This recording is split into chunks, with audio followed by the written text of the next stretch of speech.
Two of the most talked about bills of the legislative session are headed for a showdown on the floor of the Georgia House.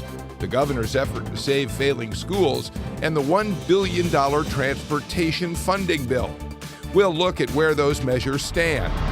Then, we'll put the spotlight on two important proposals getting less attention: the bill to increase funds for students who want to go to private schools and a measure to fight bullying. Lawmakers starts right now.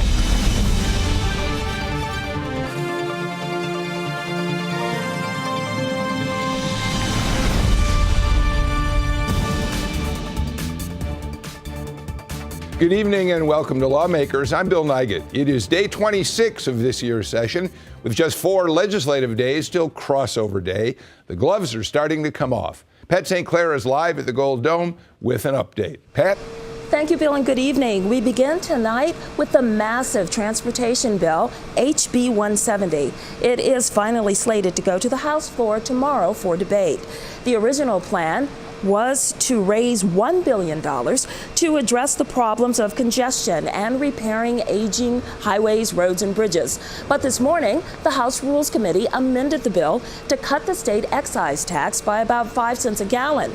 That compromise would slash the bill to about $880 million, and it reflects concerns of some lawmakers who don't want to be accused of raising taxes. Again, the debate on the bill begins in the House tomorrow, and we will certainly be there. If the state parole board grants a pardon to a convicted felon, the victims in the case could now be among the first to know about it. The parole board transparency bill passed in the House and is now on its way to the Senate for consideration. Representative Kevin Tanner of Dawsonville is the sponsor. He says in the past the parole board made most decisions in secret. Now he wants those days to come to an end. Out of all the entities in our state government and local government, they're the one kind of leftover of transparency that exists. Been in existence for over 70 years and pretty much operates behind a total veil of secrecy. And as you know, they're appointed by the governor for 7-year terms and then cannot be removed from office unless they're impeached by the General Assembly. And in researching, I've not been able to find any time that's ever occurred in our state's history. So I think it increases accountability, and I think it's important for to build public trust for government to be open and transparent. And that's the underlying intent of the legislation. So how does this affect victims and families of victims? Well, you've heard a lot of stories where victims found out after the fact that their offender was pardoned. We've heard stories from district attorneys and victims of child molestation cases where they found out that the offender no longer had to register as a sex offender because they had been pardoned by the parole board, but the victim had no idea that was occurring. So this would require notification of the victim. It requires notification of the prosecutor before they consider a pardon, and it gives them ample opportunity to submit whatever information that they deem necessary. The parole board doesn't have to listen to the wishes of the victim, but at least it gives them an opportunity. And then if the pardon is granted, the victim will know that, and the prosecutor will know that, and it gives them an opportunity to weigh in. And I think that's important. And in addition to that, after the fact, it gives a reason for their decision. If they grant a pardon, there's a basis for that decision, or even to deny the pardon. And I think that's important for the offender too, that if they're going to deny the pardon, that there's a reason for the offender, or given to the offender. And now that's just not the case necessarily. Now, how is the support in the Senate for this bill? I think we have great support in the Senate. I think that everyone, and I think I said this on the floor yesterday, that last year there's an annual conference for folks all across the country who are involved in parole, and there was a conference in San Diego in 2014, and the main topic of conversation was transparency, moving the parole process into the 21st century. So I think there's a desire across the country to be more open and transparent with how we're handling this function.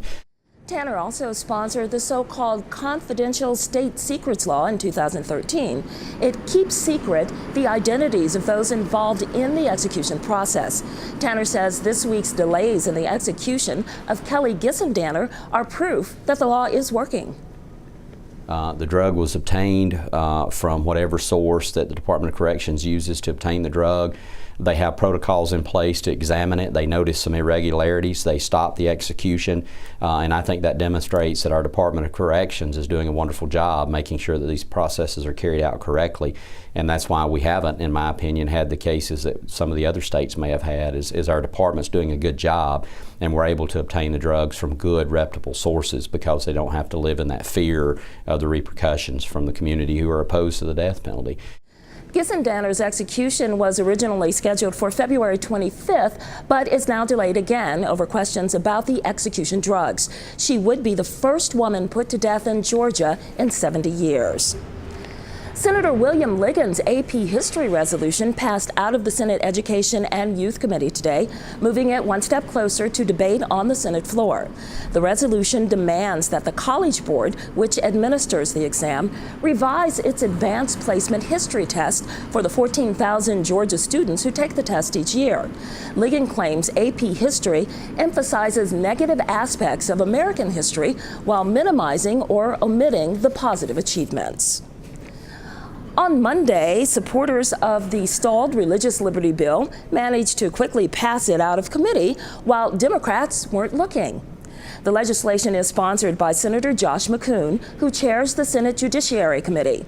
Senator Vincent Ford had just sat through 2 long committee meetings before checking in with McCoon to let him know that nature was calling, but he would be right back. However, while Ford was gone, the committee voted to pass the bill, and by the time he returned, the deed was done. Other Democrats tried to rush to the meeting, but they were too late.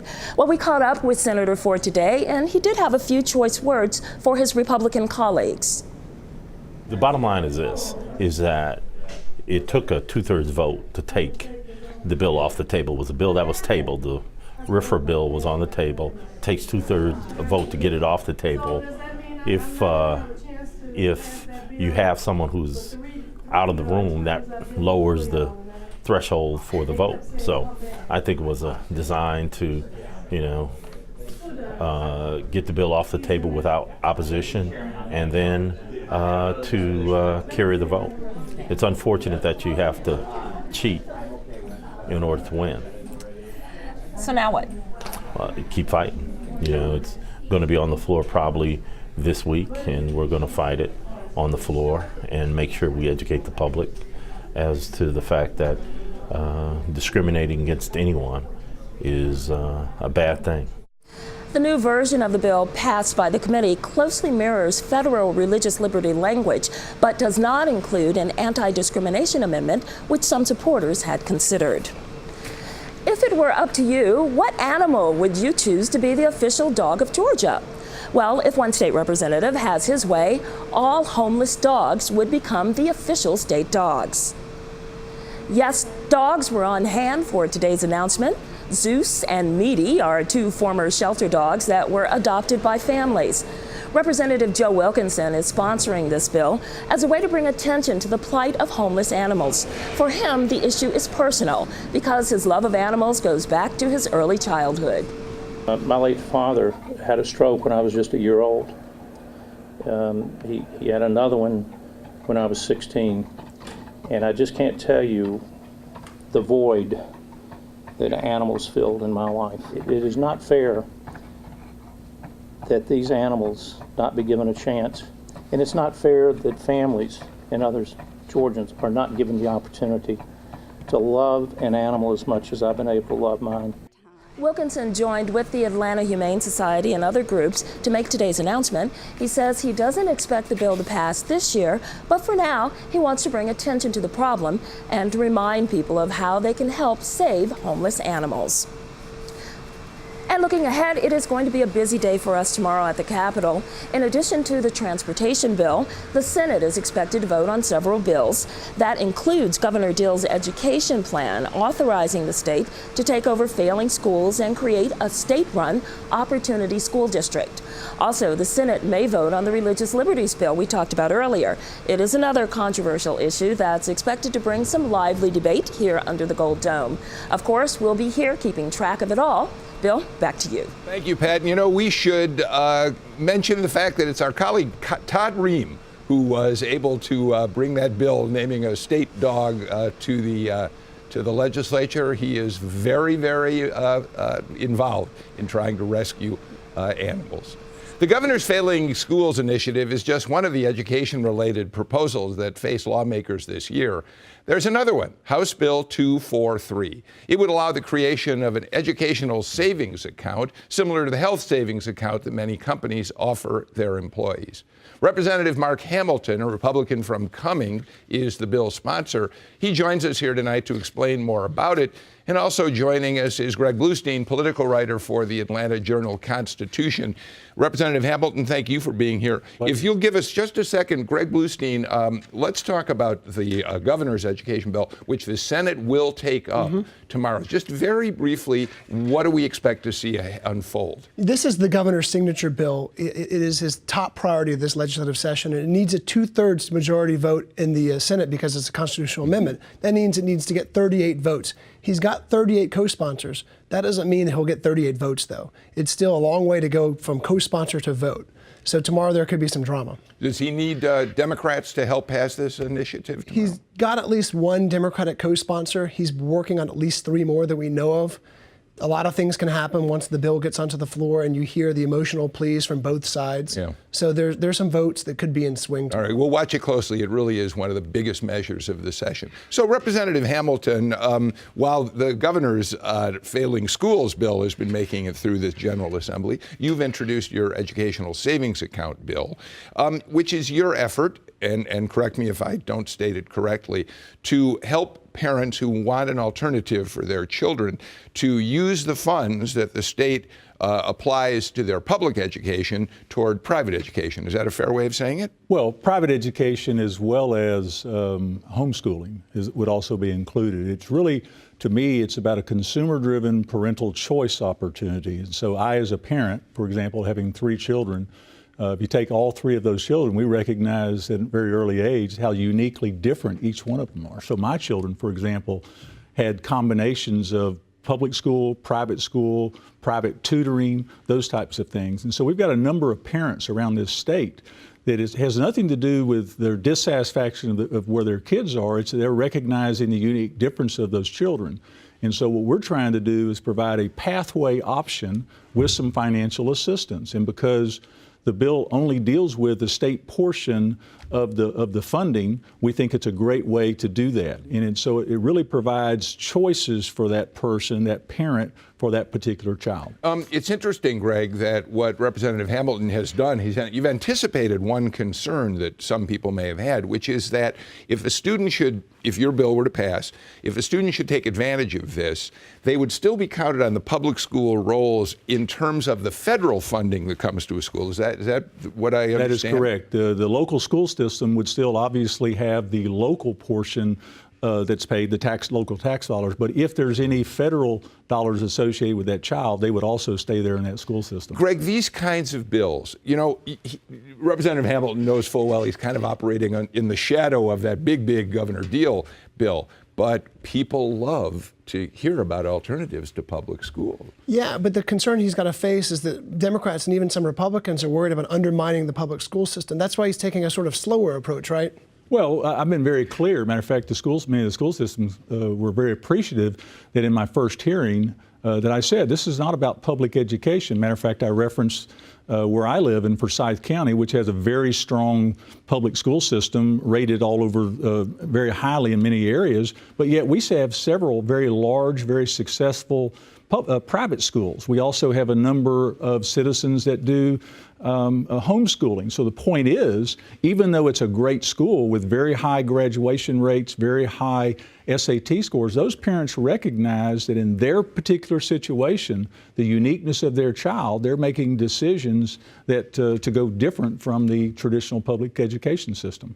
Now, the governor said he wants all bills that deal with education, aside from his Opportunity School District, to go through a review commission that would start meeting soon and come up with proposals by the summer. What are your hopes for getting this done this year? Well, I think that the review commission, they've already talked about it. They've been publicly supportive of the ESA concept. They've also said they don't want to get in front of the legislative action. And so when I first started this, I really wanted to have an honest public discussion, and that's what we're doing right now. And that's why I appreciate coming on this show, because I think Today, I had 2 public affairs people come up to me that I don't have much of a relationship, and they told me about people and their friends of theirs that talked about Mark Hamilton and said, well, what's he got?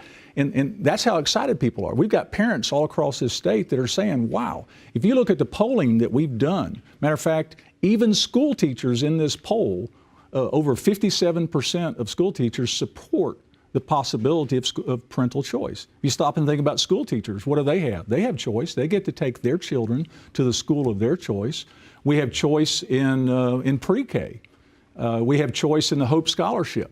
And we've created the Special Needs Scholarship. And so it's not a foreign concept, but obviously when you talk about dollars, people get very, very nervous. So let me pick up, if I may, on Greg's question, though.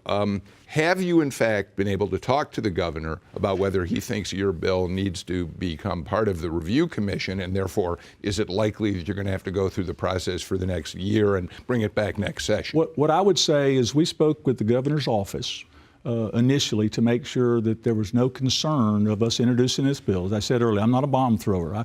I've been actually looking at this for 3 years, and we felt like that this was a good timing. And so, obviously, I would love for this thing to pass. What I want to do is continue the public discussion. And I think any public discussion that we have in the House, should we be able to get it to the Senate, even better, but that's public discussion that will roll into this commission for them to utilize. One of the questions and concerns that's always raised around efforts to provide some funding for parents who want to send their children, put them outside the public school system, is whether or not you raise a false hope. The amount of money that an individual family can get for this is typically not anywhere near what they would need to send their kids to, say, some of the top private high schools, for instance, or even elementary and middle schools in the state. So is there a sense in which they're being promised something that is still going to be out of reach? I'm not saying we're promising anything out of reach. What we're promising, if it should go through, is they know what that dollar amount is. To me, that's the greatest thing about this. It's a choice. People think that, I think most parents would like to keep their kids in the public school system. They're happy with it. They get to put them on the bus and receive them home. And so I know as a parent, when you enter into a private school system, it takes some work. You have to go out of your norm. And so there's a commitment of time and effort. But I also think you're exactly right. It's not a free ticket. It basically says we're willing to offer this path with some financial support. And that some financial support, what we think is in many cases, or in some cases at least, it will be enough to push them over so that they would enjoy doing that. And that dollar amount ranges based on the school funding formula, but it's about $3,500 to $5,000. Is that That's correct. And basically, there's a number of complicated formulas we wouldn't want to get into, but the state average is approximately $4,400, but it does range from $3,500 to about $5,000. And your concept is to start small with this. Right. Right. Matter of fact, we've even put provisions in there that says that we're going to limit this the first year to 0.5% of the entire student population. Well, we wanted to have you in here because we have been hearing from a lot of people that they're interested, as they quite often are, about efforts that they will perhaps give them the opportunity to look at alternatives. So, Representative Hamilton, we really appreciate your coming in. We'll watch your bill with interest as it moves forward. Thank you very much. We hope to be moving on it very soon. Okay. Today, the Senate passed a bill to give the Department of Natural Resources more flexibility in regulating deer hunting. Some legislators argue the bill gives the department too much power. What you're ultimately doing is letting DNR set whatever rules and regulations they want for the storage of deer or the processing of deer and the transportation of deer, rather than putting it in code like we have done up until now. And I understand the senator's concerns in regards to that issue, and as I discussed with the senator from the 28th, they already have the authority to do that with every other game animal in this state. The only game animal they don't have that authority with is deer. And they want the ability, and we're giving them the ability to help advance their rules and regs in the future to stay up to date with technology and hopefully make it better for our hunters and fishermen in our state, and this would be a betterment in regards to that issue. Final question. So if the DNR is very pro-hunting, they can pass rules and regulations that make it easier for us that harvest deer But if, on the other hand, sometime in the future we have a DNR that's not so receptive to hunting rights, then they could very much restrict our rights there if they elected to do so by rules and regulations. There are a lot of things that under code that we'll still have the authority of statutorily in regards to the hunting of deer. As I said just a second ago, such as the number of deer that you can kill and the number of deer you can actually harvest. All this will do is give them board rule and authority in regards to how you report the killing of that animal and how you report the harvest. The bill passed and now goes to the House. Still ahead on Lawmakers, the ongoing battle against bullying. State Representative Keisha Waits is on the front lines. We'll be back to talk to her about her efforts on that front.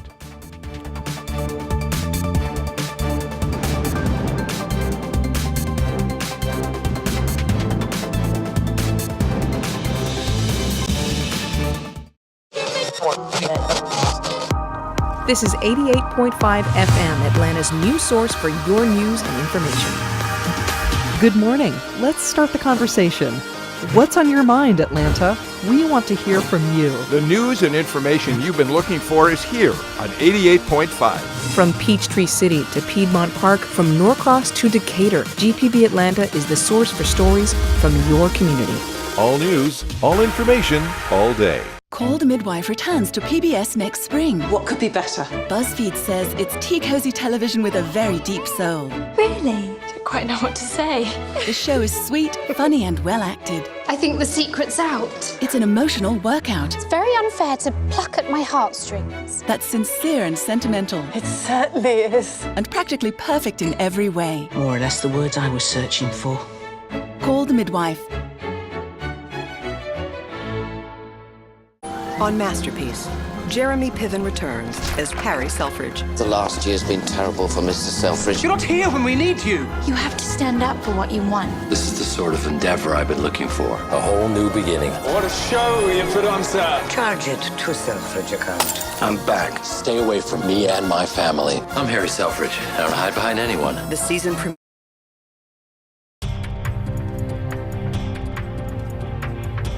On March 4th, 1762, Georgia was still technically under British rule, but there was already a Georgia General Assembly. On this date, 253 years ago, the legislators passed a law requiring church attendance and prohibiting travel except to church and a few other exceptions on Sunday.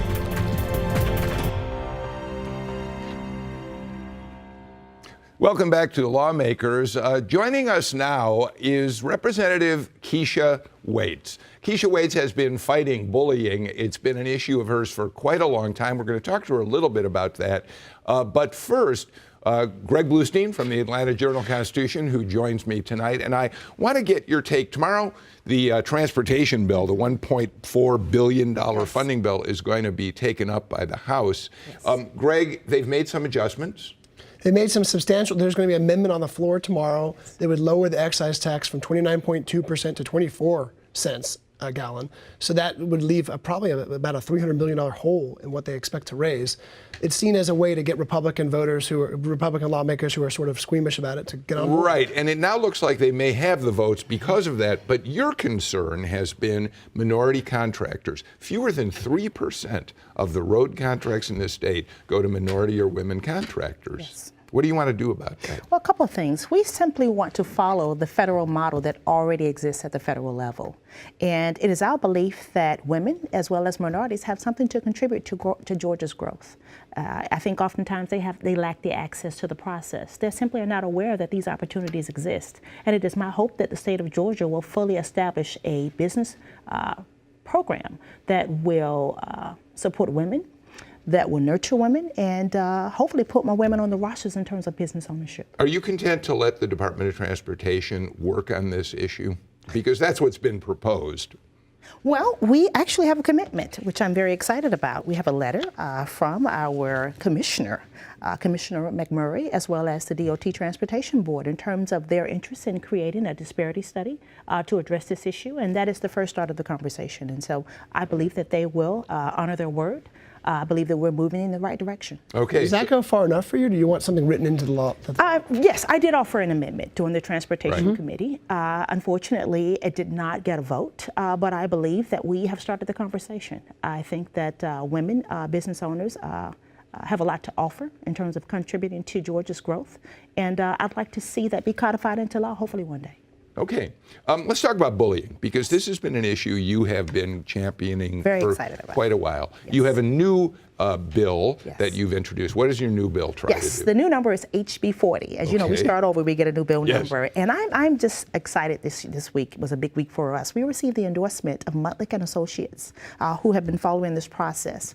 We've had a number of families that have reached out to us from across party lines all over the state of Georgia in terms of supporting this initiative. And so we're excited about that. What is your bill? Your bill calls on, I think, Greg, you may want to weigh in on this. Your bill, among other things, wants to collect data from school systems around the state about bullying and the incidents there. They always love having to give you more data. Well, there is a mandatory reporting requirement, but you can't address bullying if you don't know that it's happening. That's the first thing. And two, it requires sensitivity training for educators as well as administrators.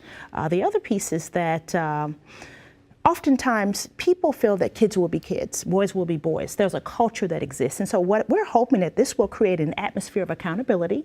This is not a tool that's meant to overwhelm and burden administrators, but instead to empower families and empower the school system. Greg, there are enumerated classes in Representative Waite's bills, including gays and lesbians, and that's always a tricky thing to deal with in the legislature. It is, and that's led to some opposition from conservative groups, including the Faith and Freedom Coalition. What have you done, what are you trying to do to sort of placate those concerns? Well, you know, we're amenable to addressing some of that language to make it more palatable to legislators who are coming from various communities who are concerned about that. But instead, if you look at the federal model, you talk about age, religion, sex, sexual orientation is already at the federal level. So we're simply mirroring that language that's already in place. So where does your bill stand? And do you really think you have a chance to get it passed in the House by day 30 so that it can stay alive this session? We're optimistic. Again, as I for good reason? Well, absolutely. There's nothing more important than protecting our children. And so I'm asking families, I'm asking individuals from around the state to reach out to the governor, to reach out to Chairman Brooks Coleman and express to him your interest in the bill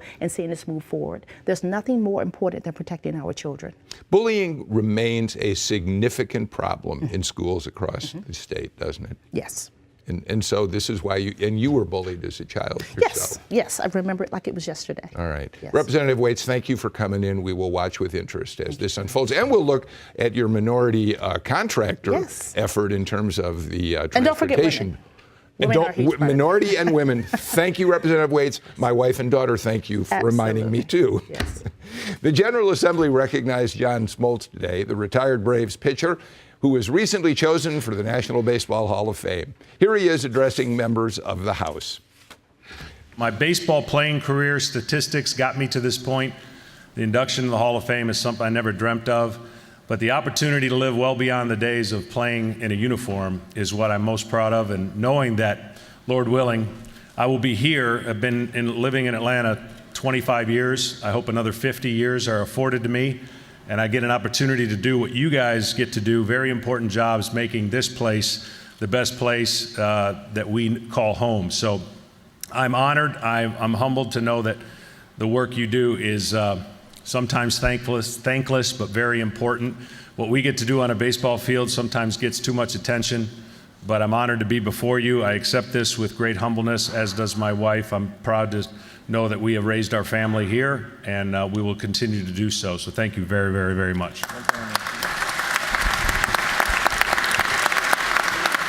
Great day in the legislature for John Smoltz. Day 26 of the 2015 session is now a wrap. Lawmakers takes a break tomorrow night so the GPB can bring you live coverage of the Georgia High School Association Basketball State Championships. We will be back on Monday with full coverage of Day 28, including an update on key bills ahead of crossover day deadline. In the meantime, you can follow all the action on our website and on GPB Radio. Thanks for joining us tonight. I'm Bill Nygut. Have a great evening.